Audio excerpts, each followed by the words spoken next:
Jim, as we wrap up for this session, let me ask you a few questions that relate to some of your recollections.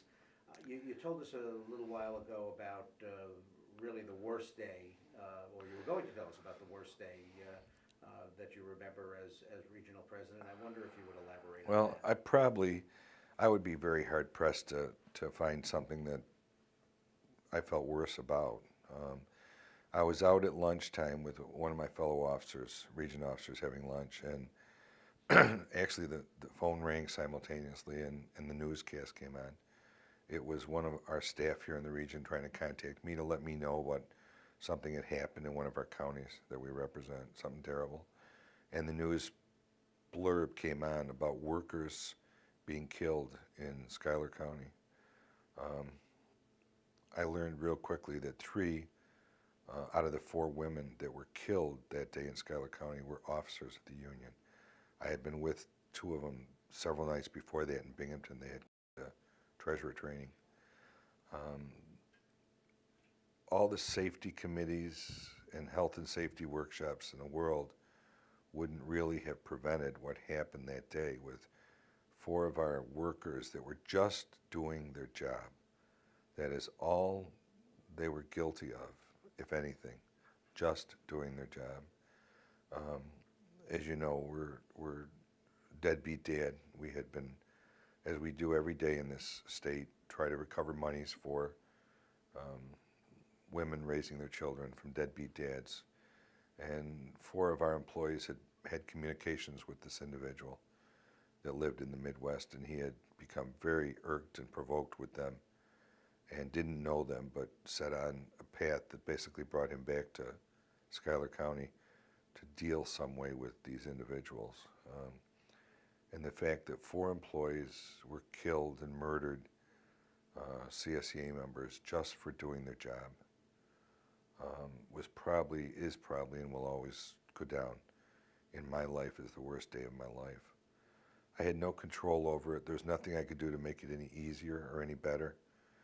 We certainly went through the kinds of things that we felt we should do and could do in having services for these people. But the disruption of those lives and having nothing I could do that would have prevented it, or nothing I could do that would make it easier for the remaining families, has always haunted me as probably being a day that was the worst day of my life as a union activist.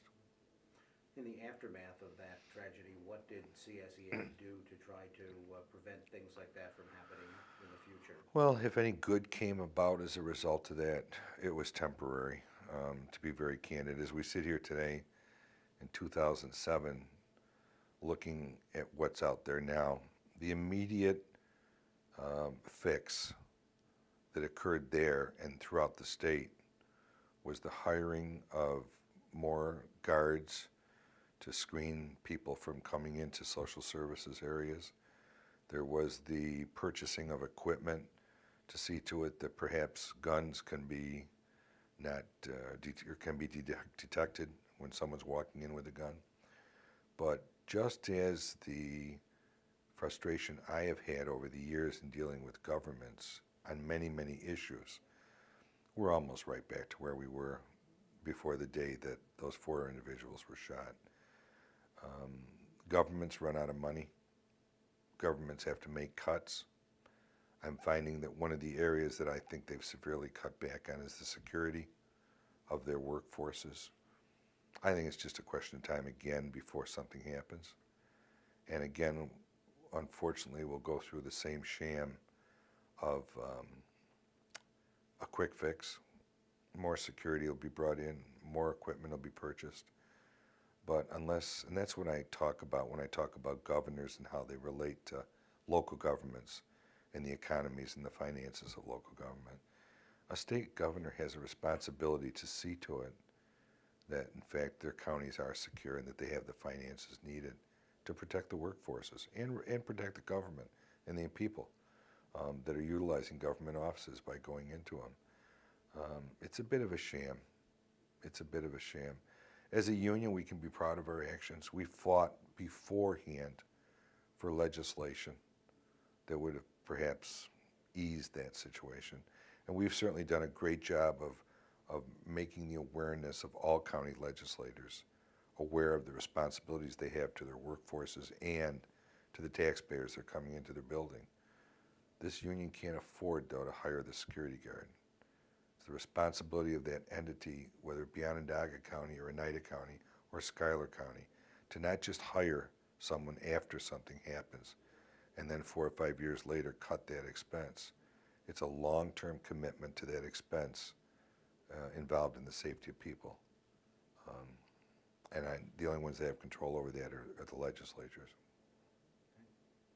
Well, let me turn it around and try to deal with a more upbeat subject. And Sure. that would be, what are some of the things that you're most proud of having done as a union leader, some of the positive experiences Well, you've had? I think to a great degree, it's not any individual day. My entire 40 years involvement in CSEA, but certainly my 30 years as the president of the region. Every day I truly enjoy working. I still do.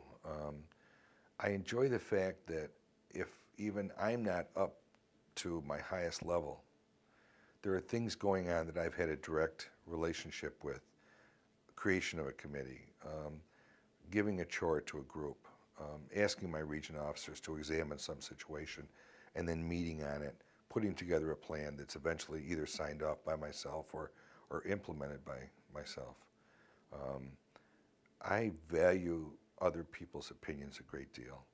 I feel that I have built my whole career on being successful from the standpoint that I ask people to become involved. I then give them a project to work on, and then allow them to make mistakes or to be successful, and then to alter that plan prior to maybe final implementation.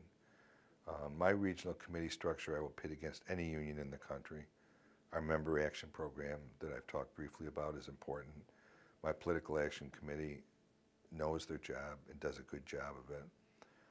We have excellent political relationships, excellent relationships with local government because of that political action committee.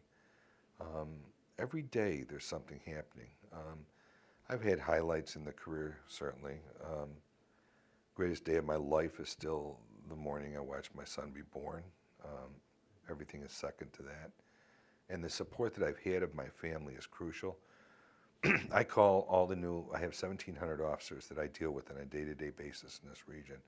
I have tried to make a point over the years of knowing as many of those 1,700 by name, knowing what their families are like, if there's a spouse there, if there's a significant other that supports them. I've always thanked the family members of union activists, because without that kind of support, you truly can't be effective in your job. And that's always been a big part of the region. I've built a good union here. I've helped to build a good union here in CSEA 5. I'm going to miss it tremendously. I'm retiring before the end of my term, basically because of that commitment that I've had in terms of encouraging new people and then asking those people to rise to the occasion. This will give my region leadership an opportunity to decide on what direction they want to go to, not waiting till the end of my term or me running another term. You know, I'm somewhat comfortable politically that I've got good followers out there, and if I decide to stay around, that I'd probably be successful in an election. Although I've never taken any election for granted, I always start running for office the day after I get the news that I've been elected. I think that's not a bad philosophy when you're an elected individual. But I'm comfortable that the region is in good shape. It's got the tools it needs to keep providing good services to this membership. CSEA does a pretty good job of that. Why do you think CSEA has been able to survive for close to 100 years now? Well, I think it's because of its uniqueness and its ability to allow governing groups to make change. The restructuring of CSEA that we saw in the 70s, the fact that current officers and previous officers have still been elected by rank and file members, allows for change within CSEA. And I think that there has been a great deal of change. When you look at some of the other major unions in the history of unionism in the country, what tended to result in a union that just kind of fell apart or went out of existence or just ran out of members, they didn't have the ability to change. There was a long-term leader in that just ran it with a clenched fist, and change never occurred. In this union, the change I've seen in 40 years has been tremendous. The changes that I anticipate are going to occur in the next 15 or 20 years are going to be just awesome. What we can do, the kinds of things that we can do for our members that we don't even think of being a part of their family now. Tremendous potential out there.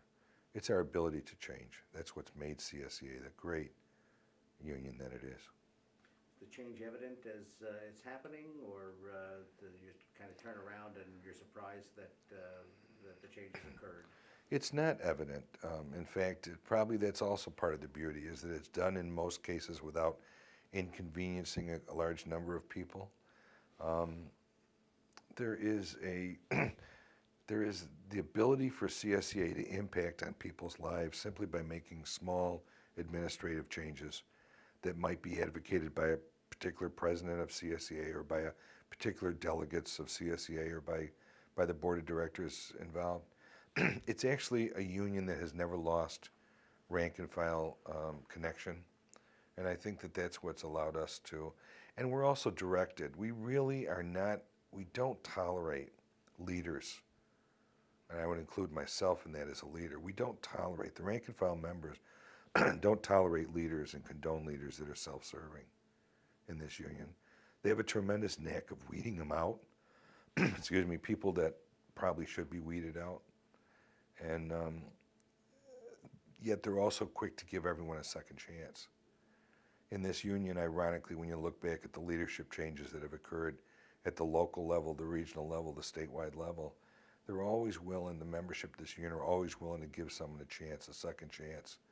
So you get elected and you make a lot of promises and you didn't deliver. Well, they're a little skeptical of that, and they'll hold that against you, but they'll usually give you a second right. They'll give you a second opportunity to right the wrongs. That's part of this union being as successful as it is.